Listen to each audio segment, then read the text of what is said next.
Hi again, Greg Bell, the News Tribune's beat writer for the Seahawks, along with my colleague Dave Boling. Day 3 of Seahawks training camp. Finally the pads came on, Dave. Real football for a change after the first 2 days were in shorts and helmets, and in the all-off season was the same thing. So that highlighted the passing game. Once you get the pads on, they're actually line play and blocking and pad smacking. And the most noteworthy action in that regard was Michael Bennett, the Pro Bowl defensive end, going up twice against Germain Ifedi, the 31st overall draft pick the Seahawks took in May out of Texas A&M to be their new right guard.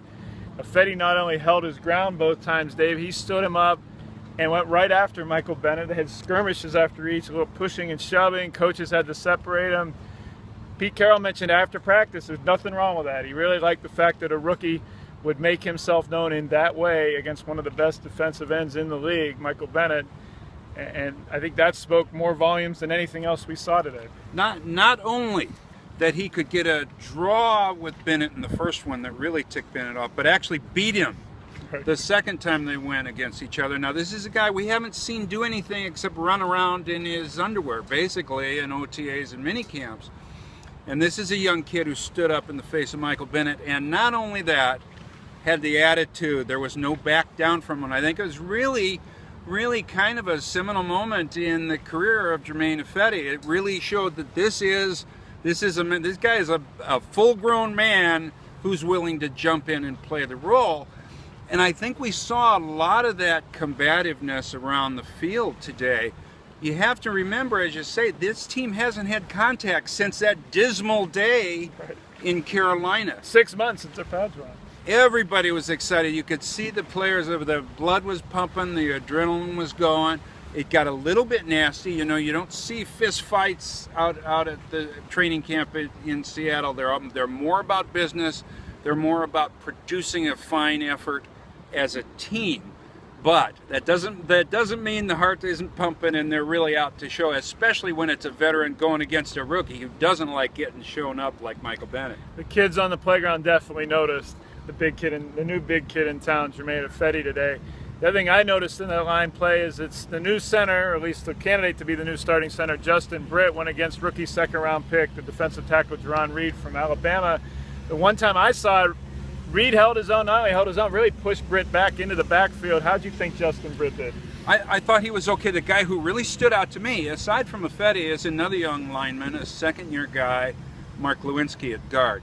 Lewinsky won twice, not against real starters, some other young guys too, but he has been terrific this year. And another guy that I think we probably downplayed a little bit last year, I think he showed up out of shape. He wasn't really mature. Someone who the light has really gone on for is Terry Poole, a fourth-round pick last year at right tackle.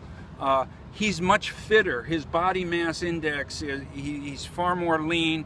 He seems aggressive. He seems like he's understanding what it means to be a pro, and he's a very physical guy. So, you know, how Jamarcus Russell or Webb does it at right tackle, he may be getting pushed by Terry Poole a little bit, which these are great developments for a team whose offensive line has been the biggest question mark. Terry Poole's light needed to come on. It was completely off last year when he was a rookie. It was the refrigerator light that looked like it was coming on. Burned out the bulb. What I saw in the passing game, Richard Sherman went stride for stride with Tyler Lockett 50 yards down the field on a go route that Russell Wilson threw, thinking that probably most defensive backs aren't going to be able to cover Tyler Lockett down the field. Well, most, of course, aren't. The three-time All-Pro Richard Sherman. Sherman leaped up, made the interception. It was the highlight passing play of the day. And also against Baldwin. On a play that was a free play, it was defense was offside, so it may have been invalidated a little bit, but the physical competitiveness between Sherman and Baldwin is really one of the highlights of almost everyday practice. Pete Carroll's always compete philosophy on display here at day 3 of training camp. A couple housekeeping health notes. Pete Carroll confirmed after practice that tight end Cooper Helfand needs surgery for a broken bone in his foot. That's going to put him way behind an already crowded tight end competition. I wrote for today's blog on the newstribune.com that Helfand's odds look pretty long at this point to get on the team after 3 seasons starting on the active roster. CJ Prosise, the rookie running back, third-round pick, he tweaked his hamstring, actually strained his hamstring, grade 1 hamstring from Saturday's first 15 minutes of camp.